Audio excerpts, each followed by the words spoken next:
Today we're continuing to read The Brothers Karamazov. Well, you're a fellow, Fyodor Pavlovitch said again, after a pause of 2 minutes, looking askance at his son. Why, it was you got up all this monastery business. You urged it, you approved of it. Why are you angry now? You've talked rot enough. You might rest a bit now. Ivan snapped sullenly. Fyodor Pavlovitch was silent again for 2 minutes. A drop of brandy would be nice now, he observed sententiously, but Ivan made no response. You shall have some too, when we get home. Ivan was still silent. Fyodor Pavlovitch waited another 2 minutes. But I shall take Alyosha away from the monastery, though you will dislike it so much. Most honored, Karl von Moor. Ivan shrugged his shoulders contemptuously, and turning away, stared at the road, and they did not speak again all the way home. Book 3, The Sensualist, Chapter 1. In the servants' quarters, the Karamazovs' house was far from being in the center of the town, but it was not quite outside it. It was a pleasant-looking old house of 2 stories, painted gray, with a red iron roof. It was roomy and snug, and might still last many years. There were all sorts of unexpected little cupboards and closets and staircases. There were rats in it, but Fyodor Pavlovitch did not altogether dislike them. One doesn't feel so solitary when one's left alone in the evening, he used to say. It was his habit to send the servants away to the lodge for the night and to lock himself up alone. The lodge was a roomy and solid building in the yard. Fyodor Pavlovitch used to have the cooking done there.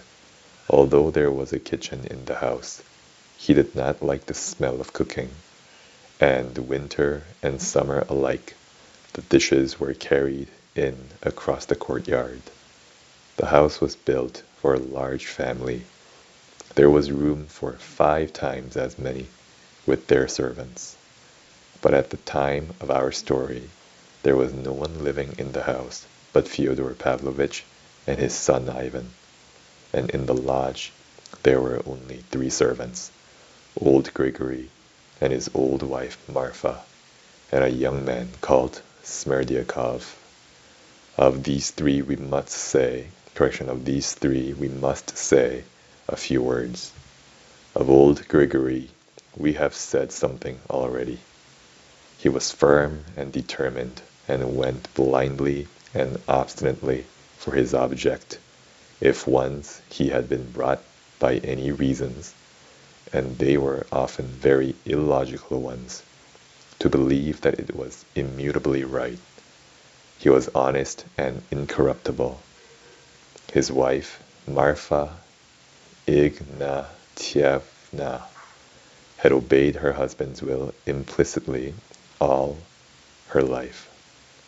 Yet she had pestered him terribly after the emancipation of the serfs.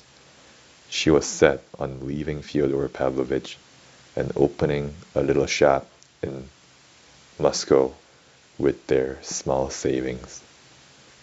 But Grigory decided then, once for all, that the women's talking nonsense, for every woman is dishonest, and that they ought not to leave their old master, whatever he might be, for that was now their duty. Do you understand what duty is? He asked Marfa Ignatievna. I understand what duty means, Grigory Vasilievich, but why it's our duty to stay here, I never shall understand, Marfa answered firmly.